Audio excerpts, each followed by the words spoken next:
What is up, everyone? Welcome back to the basement. Today we're going to be doing another builds video, one of the things that I really love doing here. We're going to be talking about this contract overrun DD upper that we have and how we have it set out and loaded up. It's going to be a little bit different, I believe, than what we had originally on the main channel, and this is something we've kind of just put together, and it's continued to stay with me. We run through a lot of different setups of rifles here, and this is one I just keep coming back to and really enjoy, so I'm going to talk a little bit about it today.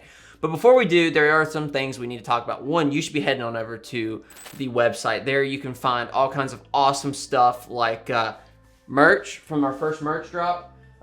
If you haven't been able to get signed up for that yet, make sure you're doing that by just subscribing. Or if you're over there while a merch drop is going live, then congratulations.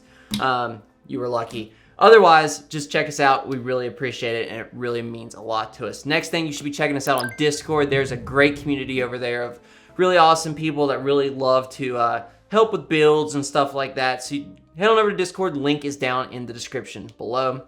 And while you're down there, also check us out on Instagram. There you can find a bunch of cool photos of the stuff we do on a day-to-day basis. So before we dive into the build, you know we got to give a song recommendation. So we're going to do Kings of Summer by Quinn92 and A-OK. Awesome song as we wrap out the summer here. You should go check it out and let me know what you think. Also, comment down below what we should be listening to. It really means a lot to me that you guys give these recommendations, and I listen to all of them. So without further ado, let's talk this. This is a DD contract overrun upper receiver that we picked up for $600. We did this quite some time ago, and we did a builds video, or an actual builds video, or a review video, whatever you want to call it, over on the main channel. I'll link that down below. But here we have it again, and I have it set up kind of how I've been continuously running it, and I want to go over kind of how we have it loaded out and why we have it loaded out the way we do, and so you guys can kind of get an idea of it and then move on from there. We have this basically set up pretty simple. We have a stag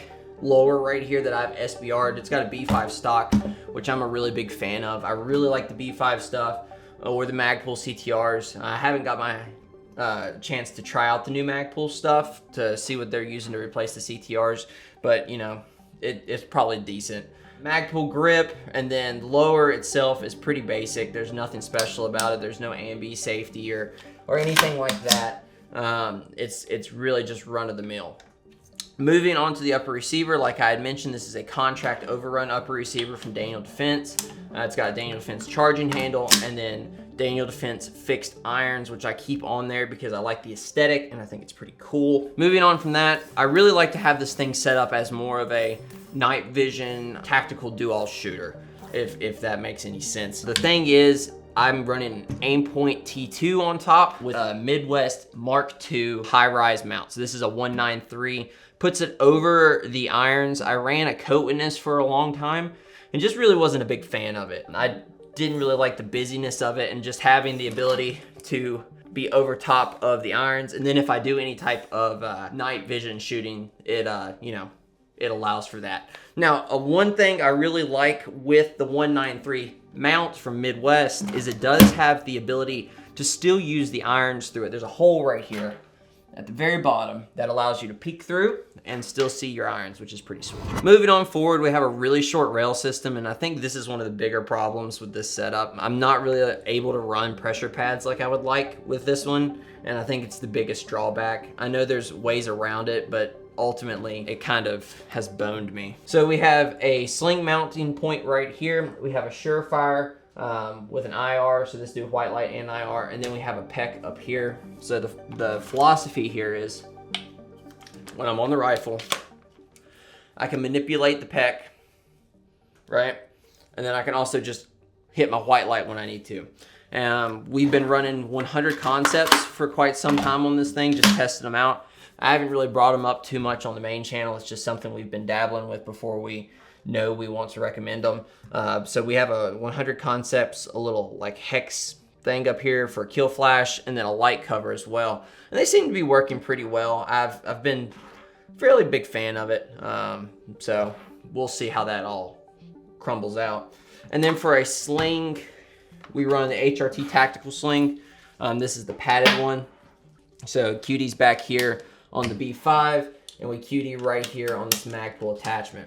The reason I don't QD right here on the actual attachment for the rail system is because I have found that this doesn't quite work as well, just where my hand ends up getting placed. I end up handing the sling, so that's why I have this mount right here. On the very end, we have the dreaded dead air suppressor, and then a dead air 3-prong. I am not the biggest fan of this K suppressor because you have to switch end caps anytime, otherwise it throws one hell of a fireball, and I've shot the end cap out of it once or twice. I mean, it's just not been a very big fan of this. You can see it's been all tore up to where it got stuck one time. So if anybody has a good K-can recommendation, I am all ears. But this is what we use because this is what we have, and I'm not made of unlimited money. So there's that. All in all, I really like this setup. This is one of those guns that I like to keep beside the bed at night. One of those that I would use as a kind of a do-all type rifle. Or, yeah, I can call it a rifle because it is SBR'd. Fuck the ATF, though. But otherwise, I mean, it's really, really nice. I really, really enjoy it. And I think that this thing is honestly just one of my more favorite guns in the collection. So I hope you enjoyed the build video. Make sure to hit the like and subscribe button. Comment down below what you think of this thing. Leave a song recommendation. Check us out on Discord and Instagram. And we'll see you guys on the next one. As always, take some outdoors.